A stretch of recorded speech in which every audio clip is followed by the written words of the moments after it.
오늘 소개해드릴 숏게임 바이블이라는 골프 서적입니다. 그리고 4개의 웨지를 각 백스윙 크기에 적용하는 것입니다.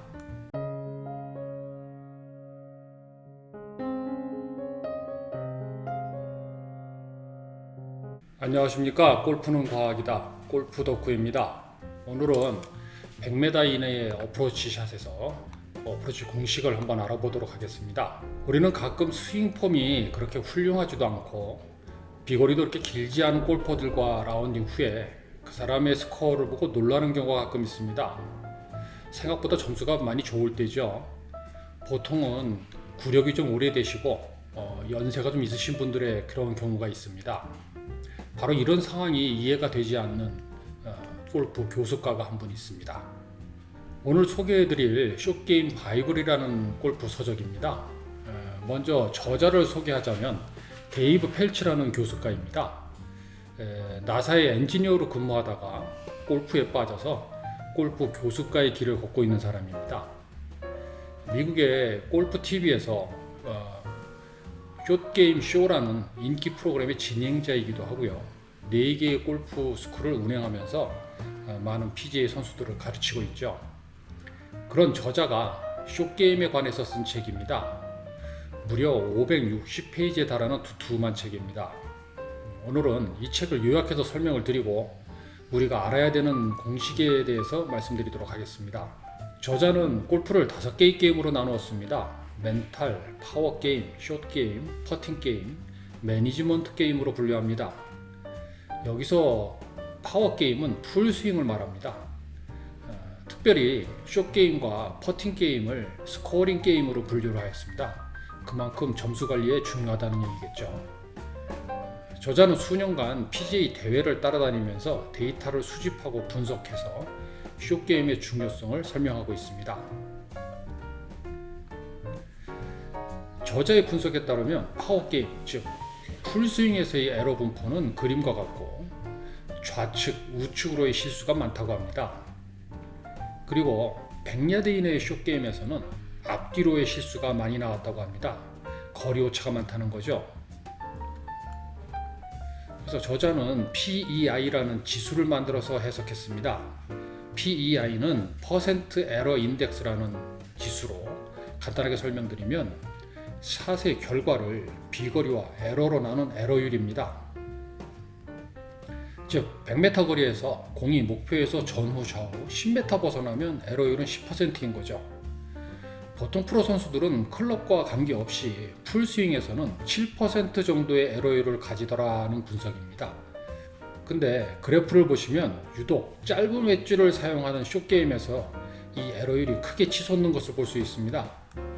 프로 선수들이 말입니다. 이런 경우는 우리 일반 골퍼들의 경우도 마찬가지입니다. 저자는 골프의 점수는 숏게임에 달려있다고 말합니다. 이 책은 장황하고 길지만 저자가 말하는 여러가지 방법 중에서 어프로치 공식이라고 할 수 있는 방법을 살펴보도록 하겠습니다. 우선 공식을 적용하기 전에 그가 말하는 피네스 스윙이라는 것을 알아야 됩니다. 피네스 스윙이 특별한 스윙은 아니고요. 몇 가지 원칙을 들어보죠.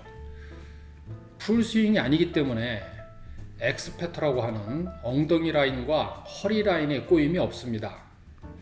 데드핸드라고 할 정도로 손목을 쓰지 않습니다. 몸통과 클럽이 같이 돌아야 합니다. 임팩트 시 핸드 퍼스트가 되어야 합니다.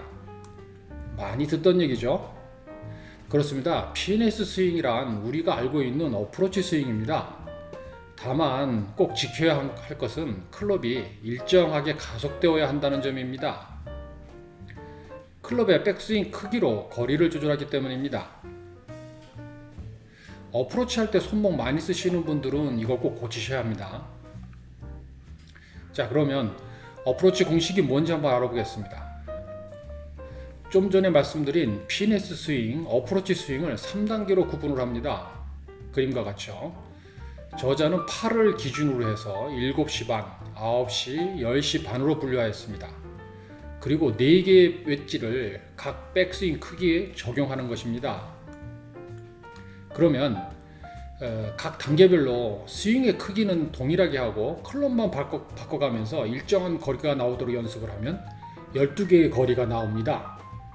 이 표와 같이요. 그리고 각각의 웨지별 거리를 클럽에 써서 붙이는 것입니다. 바로 이 표가 3-4 어프로치 시스템 공식입니다. 이 표를 보시면 100m 이내의 대부분의 거리는 다 커버가 됩니다.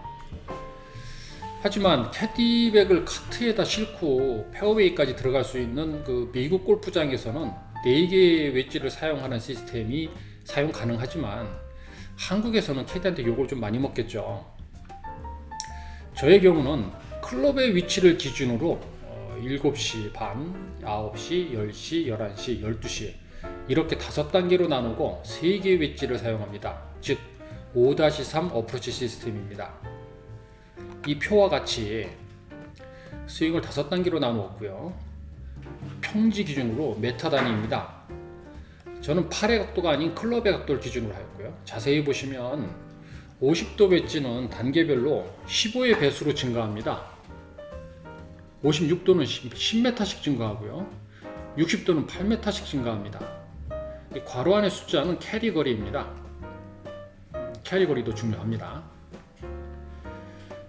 여러분들이 저와 똑같지는 않겠죠. 사용하는 웨지의 종류, 개수도 다 다를 거고요. 팔을 기준으로 하든 클럽을 기준으로 하든 자기에게 맞는 스윙 단계를 연습하고 구분해서 이 표를 만들어야 합니다. 자기 어프로치 스윙을 일정하게 서너 단계로 나눌 수만 있으면 됩니다. 좀 연습이 좀 많이 필요하겠죠. 이렇게 나누기 위해서는 필수적으로 헤드가 일정하게 가속이 되어야 합니다. 그래야 임팩트 시에 단계에 따라서 헤드 스피드가 달라지기 때문이죠.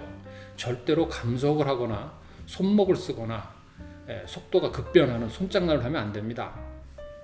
이 점만 주의해서 스윙을 여러 단계로 나누면 공이 가는 거리가 일정하게 차이가 나게 됩니다. 연습장에서도 고수들일수록 풀스윙보다는 어프로치 연습에 더 많은 시간을 쓰고 있죠. 보통 그린 공략을 하기 위해서 범프 앤 런 같이 그린 앞에 떨어뜨려 가지고 굴릴 때도 있지만 기본적으로 어프로치는 그린에 떨어져서 굴러가는 게 기본적인 것입니다. 굴릴 수 있으면 굴리라고 프로들이 말합니다. 즉 어프로치 하기 전에 일할 공간, 날아갈 거리와 굴러서 갈 거리를 비교해서 띄울 건지 굴릴 건지를 결정해야 합니다. 그리고 나서 공이 떨어질 지점의 경사가 어떤지, 그 다음에 그린이 단단한지 부드러운지에 따라서 얼마를 보고 쳐야 하는지를 결정해야 되겠죠. 그래서 위 표와 같이 캐리 거리도 알고 있는 게 좋습니다. 자, 이제 자기만의 표를 완성하였으면 클럽별로 단계와 총 거리와 캐리를 프린트해서 클럽의 그립 아래다가 붙입니다. 스카치 테이프 같은 걸로 지워지지 않게 붙이면 좋겠죠. 이것은 룰 위반은 아닙니다. 자기만 볼 수 있으면 되죠. 어느 정도 지나면 굳이 안 봐도 외워집니다.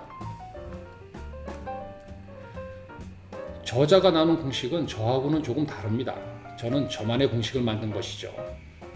어프로치를 단지 감으로만 하시는 고수들이라면 더 이상 필요가 없을 지경까지 가셨겠지만 그린 근처에서 설거지가 잘 안 되시는 분들은 꼭 필요하실 겁니다.